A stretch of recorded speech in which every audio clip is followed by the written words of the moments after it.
This story about the hero in the mall in Indiana just gets better and better.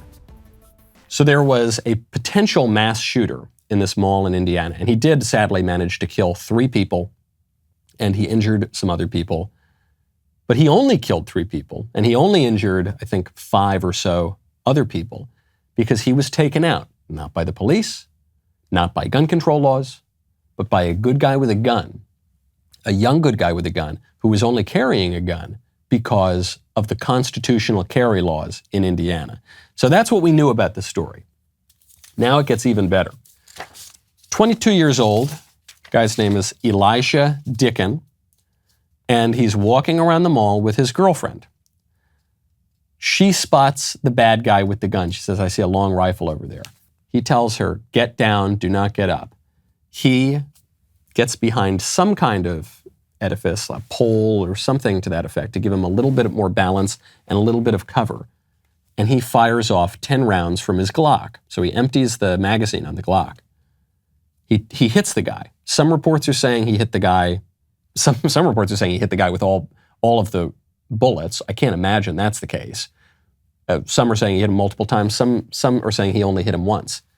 All it takes is one hit. The craziest part here is this kid, this 22-year-old with a Glock, with a pistol in a combat situation, hit the bad guy from 40 yards away. 40 yards away. If any of you have any experience with firearms, or maybe you go to the range, you know that is not an easy thing to do. It's not an easy thing to do in the most peaceful, tranquil conditions of a gun range, much less in a combat situation. And apparently, while the kid was firing, he made sure that it was clear behind the bad guy so he wasn't going to accidentally pop off a good guy, and he was waving for the civilians in the mall to get behind him and to exit. This kid handled himself perfectly, and he took some amazing shots. He has no training with the police. He has no training with the military. He learned how to shoot from his grandpa. The reason this story really matters, other than it's amazing and they should make an action movie out of it or something, is everybody did everything right here. Because, by the way, the girlfriend then, who the hero boyfriend saved, she's apparently a nurse. She goes and immediately starts tending to people and caring for people. And then we only know about this because she called her grandmother. The grandmother would talk to the reporters.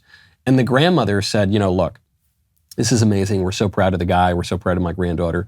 But it's going to be hard for this guy because taking a human life, even if it's a guilty life, even if it's a potential mass killer, that's a hard thing to do. So please pray for him.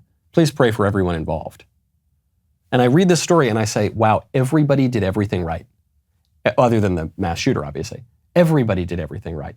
The kid who killed the shooter, the girlfriend who tended to the injured people, and the grandmother who said, just pray, please pray. I'm praying, you should pray too. Prayers are efficacious.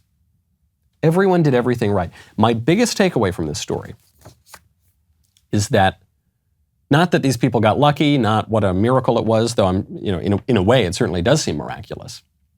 But what doesn't seem, the part that actually makes it seem not like a miracle, is that kid was prepared. It's not just that he was carrying his gun around, not just that he was flaunting his rights. That kid had earned the right to keep and bear arms. That kid was exercising his right responsibly. That kid had trained. That kid knew how to use it. Same thing is true of guns as is true of other features of life.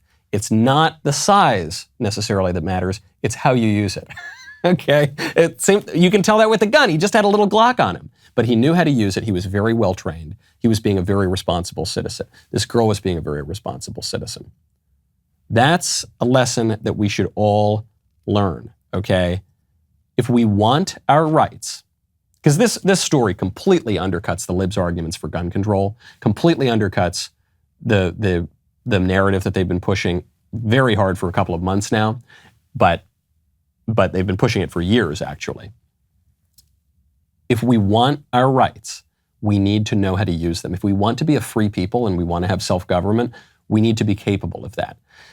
This is why, we go back to this John Adams quote a lot, but one of the implications of the John Adams quote, when he says, the Constitution is built for a moral and religious people, it's unfit to the government of any other kind of people. Similar quotes from other founding fathers about how if we don't practice our liberty, if we don't practice the virtues, if we are not worthy of our liberty, we will lose it. We will lose the ability for self-government. That's just a fact. That's how it goes. If people are not virtuous, if people are not living up to their liberty, if they trade their liberty for licentiousness, then they are going to have a master. They're going to be in need of a master. They're going to deserve a master. They're not going to have their rights.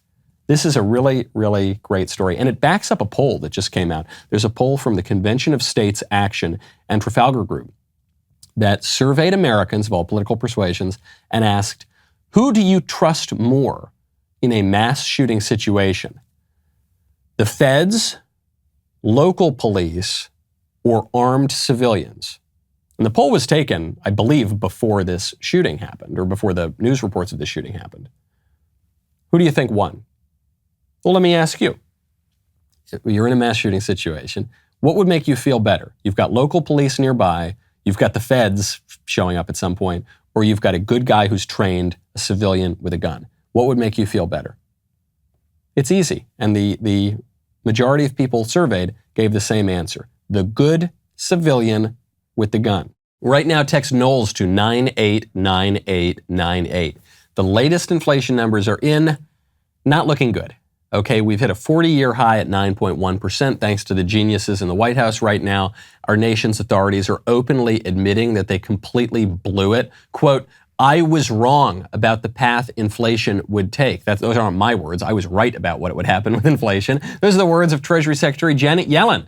She said, quote, there have been unanticipated and large shocks to the economy that have boosted energy and food prices and supply bottlenecks that have affected our economy badly that at the time I didn't fully understand. Unanticipated by whom? By you guys, not by us. That's why it's so important to protect yourself. You cannot rely on the experts and the authorities when it comes to your wealth, when it comes to your assets. It's why you've got to go check out Birch Gold. You should invest at least some of your money in gold and silver, and I would strongly recommend the Birch Gold Group. Protect your savings from a highly turbulent economy by diversifying your 401k or IRA into physical gold. It's not too late. Best time to do it was yesterday. Second best time to do it is today. Text Knowles to 989898. Get a free info kit on diversifying and protecting your savings with precious metals. Birch Gold has an A+ rating with the Better Business Bureau, countless 5-star reviews, thousands of satisfied customers. Text KNOWLES to 989898. Get real advice from Birch Gold today. That is Knowles. Text it to 989898. Claim your free, no obligation info kit on protecting your savings with gold. Who do you trust in a mass shooting? 41.8% of respondents say armed citizens. 25.1% of respondents say the local police. 10.3% of respondents say federal agents. Then a fifth of the people choose none of the above. Some people are surprised by this answer. What do you mean? You trust some wild American with a gun rather than the police? Yes, of course. First of all, the libs have been telling us for years now that the police are evil, racist Nazis who just go hunting innocent black men for sport. The police are so unspeakably evil, that's why we need to give them a monopoly on the weapons. Does that make sense? No, of course not. If anything, the anti-cop argument is going to increase one's faith in the Second Amendment and one's reliance on the Second Amendment. But there's an even more basic reason here, which is the principle of subsidiarity. It is good, as a matter of government, to have the broadest number of decisions that can be responsibly made, the greatest amount of power that can be responsibly exercised at the most local level possible.